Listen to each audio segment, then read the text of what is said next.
सेनेची सर्व कार्यकारिणी यावला नवल्याचे पदाधिकारी प्रशांत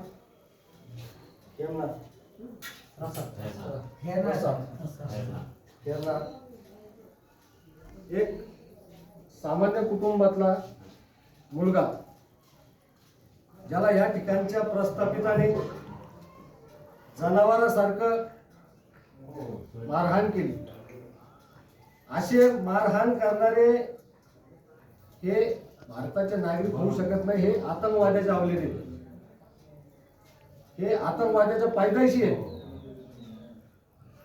इतक्या भीषण प्रकारे मारहाण झाली, महाराष्ट्रभरात व्हिडिओ व्हायरल झाला। तमाम दलित समाजाच्या मनामध्ये उद्रेक झालेला आहे की आपण सुरक्षित आहोत का नाही। अवघ्या महाराष्ट्राच्या 36 जिल्ह्यामध्ये असा कुठला जिल्हा नाही की ज्या ठिकाणी दलित अत्याचार दिसून येत नाही। तरी सुद्धा हा समाज असा झोपलेला का आहे, या समाजाला चीड येत का नाही, हा समाज उद्रेक करून उठू शकत का नाही, हा प्रश्न सर्वात पहिले प्रत्येकाच्या मनात होतो। जर कोणाकडून काही चुकी झाली असेल तर त्यासाठी कायदेशीर मार्ग आहे, पोलीस स्टेशनला तक्रार नोंदवावं। मात्र दलितांच्या बाबतीमध्ये साधारणतः जे काही यांना करायचं ते रोडावर मारतात। नांदेडमध्ये अक्षय भालेराव हत्याकांड प्रकरण असो व महाराष्ट्रामध्ये अनेक प्रकरण असो, दलितांचे जीव हे जनावरांच्या जीवापेक्षाही सस्ते झाले हे आपल्याला ठणठणीत दिसून येते। मात्र येवल्यामध्ये जी घटना झाली त्या घटनेमध्ये 7 आरोपी एकूण आहेत।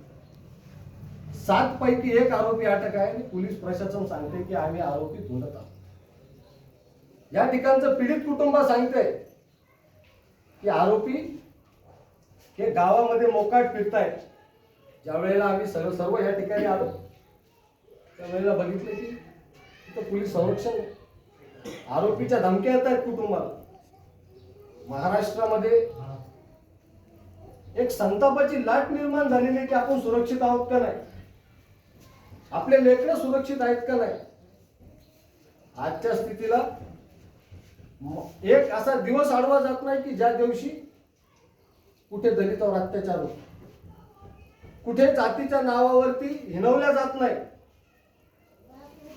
असा एक सुद्धा दिवस आडवा जात नाही। हे मनातली खतखत आहे, दुःख आहे। या पोलीस प्रशासनाला आमची विनंती आहे, या सरकारला विनंती आहे, वारंवार आम्ही सांगत असतो की दलित अत्याचार झाल्यानंतर कायदे कठोर करा, यांना 6 महिन्यापर्यंत जामीन देऊ नका, यांच्या मनामध्ये कुठंतरी भीती निर्माण होऊ द्या। मात्र ह्या सरकारला यांचे हात मोकाट सोडायची अशी परिस्थिती आपल्याला दिसून येते। आज घटना होऊन हप्त्याच्या वरती वेळ होऊ लागली, यावेळेस ही घटना पॅन्थर चळवळीच्या अनेक नेत्यांच्या कार्यकर्त्याच्या कानावरती गेली। त्यावेळेला एफआयआर लॉन्च झाली। एफआयआर लॉन्च झाल्याच्या नंतर 24 तासाच्या आत आरोपीला पकडून कोर्टासमोर हजर करून त्यांना जेलमध्ये रवाना करणं हे गरजेचं होतं। मात्र पोलिसांच्या हातामध्ये आरोपी लागत नाही, कशाला ड्युटी करा, जमत नसेल तर राजीनामे द्या। अनेक तरुण ते ड्युट्या करतात।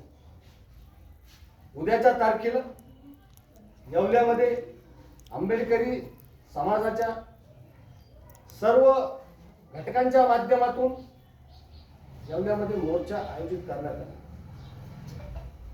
आरोपी अटक तातडीने करा आणि आरोपीवरती ज्या कलमा लावलेल्या आहेत त्या कलमाचं जर विश्लेषण केलं तर त्याच्यामधल्या अनेक कलमा ह्या बेलेबल, कोर्टामध्ये टिकायसारखा एफआयआर बनणं गरजेचं असतं।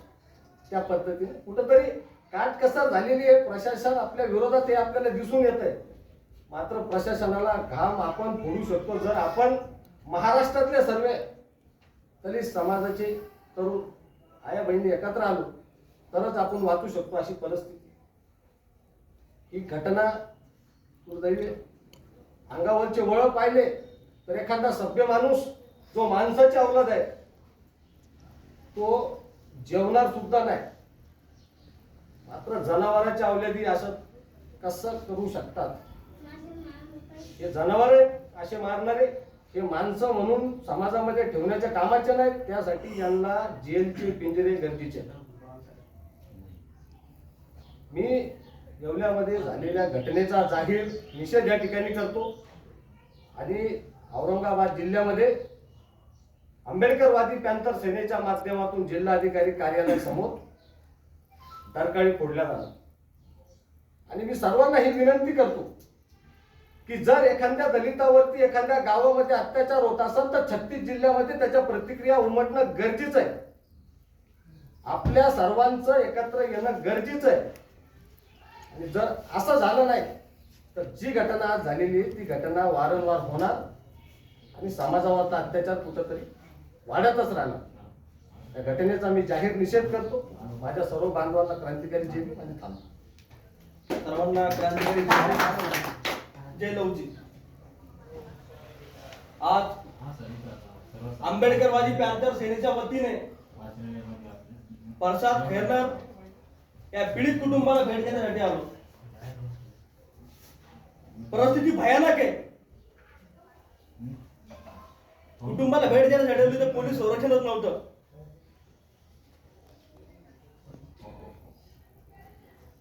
आरोपी मोकाट आहेत. पीडित कुटुंब भयभीत झालेलं आहे. तर पोलीस प्रशासनाला मी इशारा देतो पीडित कुटुंबाला व प्रसाद खैरनारला जोपर्यंत पूर्ण आरोपी अटक होत नाही तोपर्यंत कायमस्वरूपी संरक्षण देण्यात यावे. महाराष्ट्रामध्ये लोकशाहीर अण्णाभाऊ साठे यांची जयंती तोंडावर आलेली आहे आणि जातीय मानसिकतेतून एका मातंग तरुणाला इतकं भयानक मारहाण झालेली आहे. महाराष्ट्रभरात समाजाच्या भावना उद्रेकात यायला सुरुवात झालेली आहे.